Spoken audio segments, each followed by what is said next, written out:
అందరికీ నమస్తే అండి. మేము జగన్మోహన్ రెడ్డి గురించి ముందే చెప్పాం కదా! తను ఒక మాట మీద నిలబడ్డని చెప్పేసని. మళ్ళీ ఇవాళ రాజధాని మార్చేసాడు. ఇప్పుడు మచిలీపట్నంను, గుంటూరుని పక్కకు నెట్టేసాడింకా. ఇప్పుడు మన కొత్త రాజధాని విజయవాడ మాట.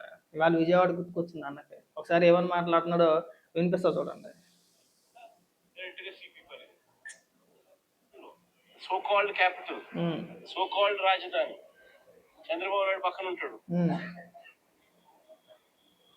అమరావతి అనేది కాదు మన రాజధాని, సో కాల్డ్ విజయవాడ మన రాజధాని. వాస్తవం చెప్పాలి, అందరం ఇక్కడే ఉంటాం. కళ్ళెదితే పోలీస్ స్టేషన్. నీకు ఏమన్నా పిచ్చి ఏమన్నా ఉందేటన్నా? నాకు అర్థం కావట్లేదు. ఉందనే నా అనుమానం. అందరూ అక్కడే ఉంటారు. ఈ డీజీపీ ఆఫీసు, సిపి ఆఫీసు అనో, లేదంటే హోంమంత్రి ఆఫీసు అనో, లేదంటే ముఖ్యమంత్రి గారి కార్యాలయం అనో, లేదంటే ముఖ్యమంత్రి ఇల్లు అనో, అందరూ అక్కడే ఉంటారు కాబట్టి అదే రాజధాని బాగానే ఉంది. నీ మాట కరెక్టే అనుకున్నాం కాసేపు. నువ్వు చెప్పింది 100% నిజమే అనుకున్నావు. 2019 నుంచి 2024 వరకు అవన్నీ ఎక్కడ ఉన్నాయి? పక్క రాష్ట్రాలు ఏమైనా ఉన్నాయా? అప్పుడు కూడా అక్కడే ఉన్నాయి. అప్పుడు కూడా ఆ విజయవాడలోనే ఉన్నాయి. మరి విశాఖపట్నం రాజధాని అన్నావు నువ్వు. కాదండి, నీ హయాంలో కూడా అవే కార్యాలయాలు. ఎక్కడ కార్యాలయాలు అక్కడే. నువ్వు కూడా అక్కడే ఉన్నావు. ముఖ్యమంత్రి హోదాలో నువ్వు కూడా తాడేపల్లిలోనే ఉన్నావు, అదే విజయవాడ ప్రాంతంలోనే. మరి ఆ రోజు ఎందుకు గుర్తుకు రాలేదు? సో కాల్డ్ రాజధాని ఎందుకు ప్రకటించలేకపోయావు? ఆ రోజే ప్రకటించవచ్చు కదా నువ్వు. రోజుకొక మాట, పూటకొక వేషం. అసలు నీ మాట మీద నీకు ఒక క్లారిటీ లేకపోతే నిజంగా పిచ్చి అనుకుంటారన్నా. కాసేపు మావిగన్ అంటావు, కాసేపు విశాఖపట్నం అంటావు, కాసేపు 3 రాజధానులు అంటావు, కాసేపు సౌత్ ఆఫ్రికా అంటావు, కాసేపు వాషింగ్టన్ డీసీ అంటావు, కాసేపు మా హైదరాబాద్ కంటే అద్భుతమైన నగరాన్ని నిర్మించేస్తాను. ఎలా నిర్మిస్తానని అడగమాకండి, నా బుర్ర లోపల నుంచి ఉంది, తీసుకొస్తాను బయటికి. మామూలు కాదు అది, అప్పుడప్పుడు కాదు, ఎప్పుడో కానీ బుర్ర లోపల నుంచి బయటికి రాదు. అంత జ్ఞానం ఉంది నా దగ్గర అంటావు. ఏమైందన్న నీకు? మనటి వరకు బాగానే ఉండేవాడుగా. మొన్నటి వరకు బాగానే ఉండేవాడు కదా. 2019 ముఖ్యమంత్రి అవ్వక ముందు వరకు బాగానే ఉండేవాడివి కదా. సడన్గా ఏమైంది? మళ్ళీ ఓడిపోయిన తర్వాత నీకు ఏమైంది అసలు? ఎందుకు పూటకొక మాట మాట్లాడుతున్నావు? ఒక మాట మీద నిలబడు. రాజధాని అంశం పైన ఒక దాని మీద నిలబడు. చాలా మంది మాట్లాడుతున్నారు. నేను ఒక వీడియో వినిపిస్తా. ఎవరిది? కారుమూరి వెంకటరెడ్డి గారిది. ఒకసారి ఎంత విచిత్రమో చూడండి. వాళ్ళు ఏమని మాట్లాడతారంటే, రావాలి జగన్, కావాలి మావి గన్. స్లోగన్ చూసారా? ఇలా మావి గన్ అని పేరు ఊరికే పెట్టుకోవాలా? వెనకాల గన్ ఉంది చూసారా? అది జగన్మోహన్ రెడ్డి పేరుకి కాస్తగా సరిపోయేలాగా ఉండాలన్నమాట. 2 మావి గన్ జగన్. మనం పిలుస్తాం కదా, ఆ పిలుపు ఏదైతే ఉందో ఆ 2 మ్యాచ్ అవ్వాలన్నమాట. జగన్ అంటే మావి గన్ అంటే జగన్. అబ్బా, ఏం రైమింగ్ అంటే. ఇదిగో ఇవాళ కారుమూరి వెంకటరెడ్డి వీడియో కంటే ముందు గతంలో జగన్మోహన్ రెడ్డి ఎప్పుడు 5/3/2024 అంటే మార్చి నెలలో, 2024 మార్చిలో కొంతమంది పెట్టుబడిదారులతో విశాఖపట్నాన్ని ఒక సభ పెట్టుకొని, నేను మీకు ప్రామిస్ చేస్తున్నాను, నేను మీకు మాట ఇస్తున్నాను, విశాఖపట్నమే రాజధాని, విశాఖపట్నమే రాజధాని, నేను ఇక్కడికి వచ్చేస్తాను, ఇంకా ఇక్కడి నుంచే పరిపాలిస్తానని చెప్పేసి మాట్లాడాడు ఒకసారి. So many people, Vizag would have to develop. I'm assuring you, we have court cases going on, we have so many people trying to oppose everything. But I'm assuring you, post-election, my stay would be in Vizag.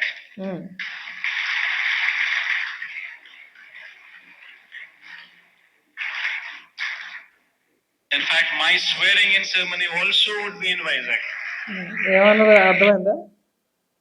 కొంతమంది వ్యతిరేకిస్తున్నారు మేము తీసుకున్న నిర్ణయాన్ని, కోర్టులో కేసులు నడుస్తున్నాయి. కానీ ఎలక్షన్లు అయిపోయిన తర్వాత నేను విశాఖపట్నంలోనే ఉంటాను, విశాఖపట్నమే మన రాజధాని, మామూలుగా ఉండదు. ఇంకా నేను మీ అందరికీ మాట ఇస్తున్నాను, నేను నమ్ముతున్నాను, నేను ఇక్కడి నుంచే పరిపాలించేస్తానని చెప్పేసి అని చాలా మాటలు మాట్లాడాడు. దాదాపు 2.5 నిమిషాలు అంతా ఉంది వీడియో. ఒకసారి వినండి. అంతమంది ముందు కొన్ని వందల మంది కూర్చున్నారు పెట్టుబడిదారులు, కొన్ని వందల మంది ఉన్నారు అక్కడ. వాళ్ళందరి ముందు జగన్మోహన్ రెడ్డి ఇచ్చిన మాట, అదే జగన్మోహన్ రెడ్డి మీరు అధికారంలో ఉన్నప్పుడు జగన్మోహన్ రెడ్డి మాట్లాడండి. ఇంకా చాలా మాట్లాడుతున్నాడు, వినిపిస్తా. This is my commitment to Vizag. సరే. And now, What is the vision for Vizag? See, we need to have 10-year vision. అబ్బా 10 సంవత్సరాల విజనేనా? We will have to own this city, christen the city as executive capital, become part of the city, and have a 10-year vision. We need to have a roadmap which is workable, which is doable.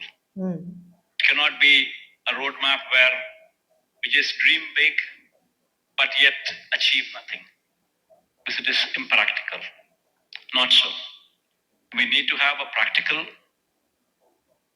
solution. We need to have a practical approach, and we need to have a vision which is realizable in 10 years' time. Of course, this vision is one vision which cannot be alone done by state government. It would have to be the state government. It would have to be the central government. It would have to be a PPP model. It would have to be encouraging private people also to become part of the vision. All these people become part of this vision. Only then we can realize Vizag is the next competitor in a decade's time to Hyderabad, Bangalore or Chennai. మరి ఇప్పుడు ఏమైపోయింది వైజాగ్? ఇప్పుడు ఏమైపోయిందండి? తెలంగాణ హైదరాబాద్ తోటి బెంగళూరుతో పాటు పోటీ పడే నగరం వైజాగ్ అని చెప్పేసి మనం పెద్ద పెద్ద ఉపన్యాసాలు ఇచ్చాం కదా. మరి ఇప్పుడు ఎందుకు మాట్లాడట్లేదు? ఇప్పుడు వైజాగ్ వెళ్ళిపోయిందా? ఇప్పుడు వైజాగ్ దేనికి పనికిరాదా? వైజాగ్ మీద ప్రేమ అయిపోయిందా అండి? కురిపించేస్తే ఓ గంప కొత్తగా మొత్తం ఆ ప్రేమను కురిపించేస్తూ ఉండాలి. బకెట్లు ప్రేమ వేస్తూ ఉంటారు. ప్రేమ ఏదైనా ఒక నగరాన్ని అట్టుకున్నారంటే ఆ నగరం పైన మన కన్ను పడిందంటే అక్కడ ఏదో రకంగా ప్రజలు నిరుపాపం చేసి మభ్యపెట్టి ఇంకా మనకి ఆ నగరం పైన పెద్ద ప్రేమ ఉన్నట్టు ఓ ప్రేమను మొత్తం బకెట్లు కురిపించేస్తారు. ఇంకా ఆ ప్రేమ తట్టుకోలేరు. ఇప్పుడు విశాఖపట్నం అయిపోయింది. ఇంకా విశాఖపట్నం ప్రజలు మనల్ని ఎవరో దేకలేదు కదా. విశాఖపట్నం ప్రజలు మనల్ని దేకని మూలాన దేకలేదు కాబట్టి ఇక్కడికి వచ్చి పెద్ద పెద్ద ఉపన్యాసాలు. అంతేనా? అసలు సిగ్గుండాలి మనం ఇలాంటి మాటలు మాట్లాడడానికి. ఇంక నువ్వు ఎప్పుడు మారుతావో లేదంటే నీకు ఎప్పుడు జ్ఞానం వచ్చుద్దో నాకైతే అర్థం కావట్లేదన్న. కాస్త మారితే బాగుంటుంది. ఏ పూటకు ఆ పూట ఎప్పటికప్పుడు మాటలు మాట్లాడదు. ఆ కారుమూరి నాగేశ్వర ఆ కారుమూరి వెంకటరెడ్డి గారి వీడియో వినిపిద్దాం అనుకున్నాను కానీ లెంత్ ఎక్కువైపోతుంది. మళ్ళీ అదొక స్లోగన్ తీసుకొచ్చారు, రావాలి జగన్ కావాలి మావిగా. ప్రజలు ఎవరో కూడా మీ మాటల్లో వినే పరిస్థితుల్లో లేరు. పిచ్చోళ్ళు అనుకుంటున్నారండి మిమ్మల్ని. మీరు అధికారంలో ఉన్నప్పుడు తగలడలేంది, చెయ్యలేంది, ఇవాళ ప్లాన్ బి అని చెప్పేసి ఏదో రకంగా ఉన్న రాజధాని నేను నాశనం చేసే ప్రయత్నం చేయట్లేదు మీరు. ఇప్పుడు విజయవాడ వరకు వచ్చావు కదా, ఇంకొక అడిగితే అమరావతి, అంతే కదా. ఇప్పుడు మా ప్రధాన లక్ష్యం ఏంటి? గుంటూరు విజయవాడ 2 నగరాల మధ్యన ఒక ప్రధాన నగరంగా అమరావతి ఉండబోతుంది. 2 ప్రాంతాలు ఈజీగా అంటే గుంటూరు కృష్ణ ఇంచుమించు కలిసిపోతాయి. అదొక పెద్ద కారిడార్ కింద ఉంటుంది.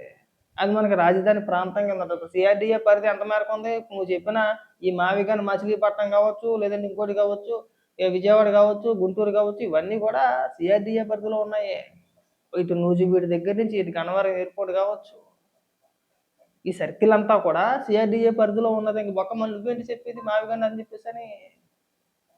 నీకు బుర్ర లేదు, నీకు మతిపోయి మమ్మల్ని పిచ్చోళ్ళు చేస్తున్నావు. అంత ఒకసారి చూడు సిఆర్డిఏ పరిధి అంటే అని చెప్పేసి ఒకసారి గూగుల్లో కొట్టుకోండి ఒకసారి. మనకి మ్యాప్ చూపిస్తుంది సిఆర్డిఏ పరిధి ఎంత మేరకు ఉందని చెప్పేసి. ఆ చట్టం ఇప్పుడు చేసేది నువ్వు చేసేదే ఉంది. అది చంద్రబాబు నాయుడు గారు 14-19 మధ్యలోనే చేసి పెట్టున్నారు కదా.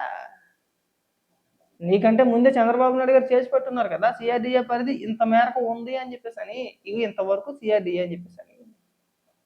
మళ్ళీ నువ్వు ఎక్కడికి వచ్చే డ్రామాలు ఆడడం దేనికి? అంటే నీ డ్రామాలు వింటారండి? నువ్వు ఏది పడితే అది మాట్లాడుకుంటూ వెళ్ళిపోతే నువ్వు చెప్పే సోళ్ళు అంతా వింటా కూర్చుంటారా?